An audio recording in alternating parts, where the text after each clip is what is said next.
ଆପଣମାନେ ବି ଜାଣିଥିବେ ସୁଭଦ୍ରା ଯୋଜନା ଅଲରେଡ଼ି ଆପ୍ଲାଏ ହେଇଗଲାଣି ବି ଅଲରେଡ଼ି ବି ଆମ ୟୁଟ୍ୟୁବ୍ ଚ୍ୟାନେଲରେ ଭିଡ଼ିଓ ଅପଲୋଡ଼ କରିଦେଇଥିଲି। ଆଜି ହେଉଛି ସୁଭଦ୍ରା ଯୋଜନାର ମୋର ଲାଷ୍ଟ ଭିଡ଼ିଓ। ଏଇ ଲାଷ୍ଟ ଭିଡ଼ିଓରେ ପୁରା ସମ୍ପୂର୍ଣ୍ଣ ଡାଉଟ୍ କ୍ଲିୟର ହେଇଯିବ।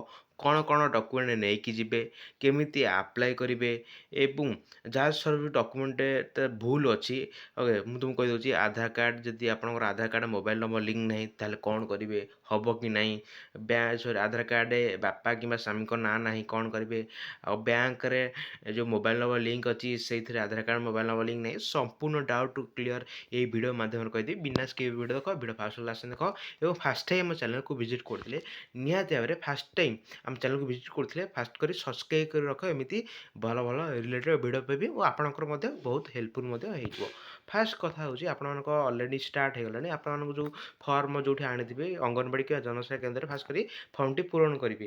ଫର୍ମଟି କେମିତି କ'ଣ ପୂରଣ କରିବେ ଅଲରେଡ଼ି ତା ବାବଦରେ ମଧ୍ୟ ଭିଡ଼ିଓ ଅପଲୋଡ଼ କରିଦେଇଛି। ବେଶୀ ନାହିଁ, ବାସ୍ ତୁମ ନାଁ, ବାପା କିମ୍ବା ସ୍ୱାମୀଙ୍କ ନାଁ, ଆଉ ଆଧାର ନମ୍ବର, ଡେଟ୍ ଅଫ୍ ବାର୍ଥ, ଆଉ ତୁମର ମାନେ ମେଲ୍ ନା ଫିମେଲ୍, ଆଉ ଆପଣଙ୍କର ବାସ୍ ସେତିକି, ଆଉ ତୁମ ନିଜ ଗାଁ ଜିଲ୍ଲା ବାସ୍ ସେତିକି, ଆଉ ତୁମ ନିଜ ସିଗ୍ନେଚର ଲାଷ୍ଟ ପେଜ୍ ଯାହା ସବୁ ଠିକ୍ ଠାକ୍ ଥିବ ସବୁ ପୁରା ଠିକ୍ ଚିହ୍ନ ମାରିକି ତୁମର ଫର୍ମ ଫିଲ୍ଅପ୍ ହେଇଯିବ। ଫର୍ମ ଫିଲ୍ଅପ୍ ହେଇସାରିଲା ପରେ ଆପଣମାନେ ନିଜେ ଯିବେ କି ନାହିଁ, ଯଦି ଆପଣଙ୍କର ଆଧାର କାର୍ଡ଼ ମୋବାଇଲ୍ ନମ୍ବର ଲିଙ୍କ୍ ଅଛି, ବୁଝିପାରିଲ ତ, ଯଦି ଆପଣଙ୍କର ଆଧାର କାର୍ଡ଼ ମୋବାଇଲ୍ ନମ୍ବର ଲିଙ୍କ୍ ଅଛି ତାହେଲେ ଆପଣ ନିଜେ ନ ଗଲେ ମଧ୍ୟ ଚଳିବ, ଯିଏ ବି ଗଲେ ମଧ୍ୟ ଆପ୍ଲାଏ କରିପାରିବ।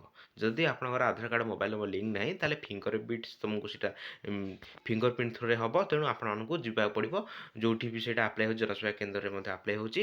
ଆପଣମାନେ ଫାଷ୍ଟ କରି କେମିତି କ'ଣ ଆପ୍ଲାଏ କରିବେ କହିଦେଉଛି। ଆପଣମାନେ ଯାଇକି ଜନସେବା କେନ୍ଦ୍ରକୁ ଯିବେ, କେବଳ ଆଧାର କାର୍ଡ଼ ଏବଂ ଫର୍ମ ନେଇକି ଯିବେ, ଠିକ୍ ଅଛି। ସେଇ ଫର୍ମରେ ମଧ୍ୟ ପୂରଣ କରିଦେଇଥିବେ। ଆଉ ମନେ ରଖ ନିହାତି ଭାବରେ ଆଧାର ସହିତ ବ୍ୟାଙ୍କ ଲିଙ୍କ୍ ଥିବା ଦରକାର। ଏମିତି କହିବେନି କି ଯେତେବେଳେ ତୁମେ ଆପ୍ଲାଏ କରିବ ବ୍ୟାଙ୍କ ସହ ଲିଙ୍କ୍ ଥିବା ଦରକାର। ଆପଣ ଏବେ ଆପ୍ଲାଏ କରିଦିଅନ୍ତୁ ଆଧାର କାର୍ଡ଼ ବ୍ୟାଙ୍କ ମଧ୍ୟ ଯେଉଁମାନଙ୍କର ଲିଙ୍କ୍ ନାହିଁ ପରେ ମଧ୍ୟ କଲେ ମଧ୍ୟ ଚଳେ, ତା ବାବଦରେ ମଧ୍ୟ ଭିଡ଼ିଓ ଅପଲୋଡ଼ କରିଦେବି, ଟେନସନ୍ ଆଉ କିଛି ବି ଦରକାର ନାହିଁ। ଆଉ ଯଦି ବି ତୁମର ବ୍ୟାଙ୍କରେ ଆଧାର କାର୍ଡ଼ ଲିଙ୍କ୍ ନାହିଁ ତାହେଲେ ଆପଣମାନେ ନିଜ ମୋବାଇଲ୍ ଥ୍ରୋରେ ମଧ୍ୟ କେମିତି ବ୍ୟାଙ୍କରେ ଆଧାର କାର୍ଡ଼ ଲିଙ୍କ୍ କରିଦେବେ ତା ବାବଦରେ ମଧ୍ୟ ଭିଡ଼ିଓ କରିଦେବି, ଟେନସନ୍ କିଛି ଦରକାର ନାହିଁ। ଆମ ଚ୍ୟାନେଲକୁ ସବସ୍କ୍ରାଇବ୍ କରି ରଖିଥାନ୍ତୁ, ଏମିତି ତୁମକୁ ବହୁତ ସାରା ହେଲ୍ପଫୁଲ୍ ହେଇଯିବ। ଆପଣମାନେ ଜାଣିଲେ ଯେ ଆପଣମାନଙ୍କ ଯଦି ବି ଆଧାର କାର୍ଡ଼ ନମ୍ବର ଲିଙ୍କ୍ ନାହିଁ ଟେନସନ୍ କିଛି ଦରକାର ନାହିଁ, ଆପଣମାନେ ଜନସେବା କେନ୍ଦ୍ରକୁ ଯାଇକି ଫିଙ୍ଗର ପ୍ରିଣ୍ଟ ଥ୍ରୋରେ ଆପ୍ଲାଏ କରିପାରିବେ। ନେକ୍ସଟ କଥା ହେଉଛି ଯେଉଁମାନେ କହୁଛନ୍ତି କି ମୋ ବ୍ୟାଙ୍କରେ ଯେଉଁ ମୋବାଇଲ୍ ନମ୍ବର ଲିଙ୍କ୍ ଅଛି ଆଧାର କାର୍ଡ଼ ସେଇ ମୋବାଇଲ୍ ନମ୍ବର ଲିଙ୍କ୍ ନାହିଁ, ଦେଖ ବ୍ୟାଙ୍କରେ ଯେଉଁ ମୋବାଇଲ୍ ନମ୍ବର ଲିଙ୍କ୍ ଅଛି କିଛି ବି ମତଲବ ନାହିଁ। ମୋବାଇଲ୍ ନମ୍ବର ଲିଙ୍କ୍ ଥାଉ କି ନଥାଉ ତୁମକୁ ବ୍ୟାଙ୍କରେ ଆଧାର କାର୍ଡ଼ ଲିଙ୍କ୍ ଥିବା ଦରକାର। ଯଦି ବି ନାହିଁ ଏବେ ତୁମକୁ କିଛି ଟେନସନ୍ କିଛି ଦରକାର ନାହିଁ। ମୁଁ ତୁମକୁ ଅଲରେଡ଼ି କହିଦେଇଛି ଆପ୍ଲାଏ ଖାଲି କରିଦିଅ। ଆପ୍ଲାଏ ମଧ୍ୟ ଅଲରେଡ଼ି ଷ୍ଟାର୍ଟ ହେଇଗଲାଣି, ଓକେ। ତ ଆପ୍ଲାଏ କରିଦିଅ। ଆଉ ଗୋଟେ କଥା କହୁଛନ୍ତି କି ଯେଉଁମାନଙ୍କର ଆଧାର କାର୍ଡ଼ରେ ସ୍ୱାମୀ କିମ୍ବା ତାଙ୍କ ବାପାଙ୍କ ନାଁ ନାହିଁ କ'ଣ କରିବେ। ଯେଉଁମାନଙ୍କର ବାପା କିମ୍ବା ସ୍ୱାମୀଙ୍କ ନାହିଁ ଟେନସନ୍ କିଛି ଦରକାର ନାହିଁ, ଆପଣମାନେ ଆପ୍ଲାଏ କରିପାରିବେ।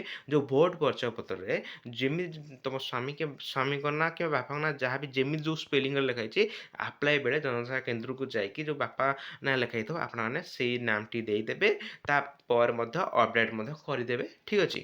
ଏବେ ମୁଁ ତୁମକୁ ଏବେ ରିକ୍ୱେଷ୍ଟ କରି କହୁଛି ଆପଣମାନେ ଏବେ ଆପ୍ଲାଏ କରିଦିଅ, କୌଣସି ଟେନସନ୍ କିଛି ଦରକାର ନାହିଁ।